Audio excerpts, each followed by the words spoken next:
Lagyan na natin yung ating round beef. Add na natin yung ating carrots, onion, at daon ng sibuyas, cayenne pepper, garlic powder, thyme, dried basil, whole egg, cornstarch, sesame oil. Mix lang natin. Massage lang natin at mag-combine yung lahat ng ingredients na nilagay natin. Yung pinakaunang skin, putakan natin yan. Dapat ganyan lang kanipis yung ating pagkahiwa sa talong. Ispread lang natin yung ating ginawang stuffing sa ating talong. I-roll na natin. Huwakan nyo rin dulo, then ikot lang. Ayan, nakita nyo, no? Ayan yung itsura ng ating talong. Lagyan na natin yung ating cassava flour, cornstarch. So gradually lang ilagay natin ng tubig. Tapos haluin lang natin. So gagawa tayo ng marinara sauce. Magsusuti tayo ng onion garlic. Lagyan na natin yung ating tomato paste. Fresh tomato sauce.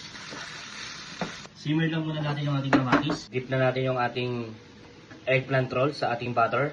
Then ipiprito na natin. Luto na yung ating eggplant roll. Set aside muna natin. Garlic powder, onion powder, white pepper, dry thyme, dried basil, at dry oregano. Lagyan natin siya ng sugar. Lagyan lang natin.